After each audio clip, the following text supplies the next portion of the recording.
لا مؤاخذة مش واخد بالي. أي خدمة؟ بقول لحضرتك انا وكيل العمارة. شرفنا يا فندم. أي خدمة؟ بقول يعني انا معايا الوصل بتاع الشهر ده. الايجار يعني. يا نهار زي بعضه. لا يا ست خوخة، لسه كمان ما دفعتش الإيجار.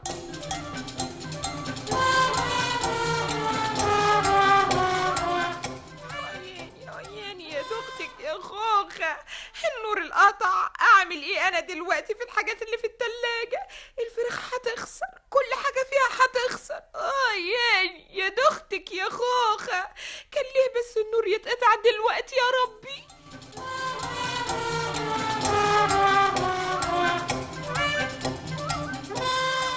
خد يا ست خوخ، الحاجات زي ما هي اهي. راجعه بيها ليه يا مغفله انتي؟ انا مش قلتلك تديهم للست محاسن جارتنا علشان تحطهم في التلاجة بتاعتها؟ قالت لي مفيش مطرح فاضي. ما عندهاش مطرح علشان اربح تجوز فراخ. هي قالت كده. طب ليه ما روحتيش للست نوال جارتنا التانية؟ رحت لها وبرضه قالت لي ما عندهاش مطرح. بقى دول بني ادمين دول. ياني طب انا اعمل ايه دلوقتي؟ ياني اعمل ايه في اللحمه والفراخ؟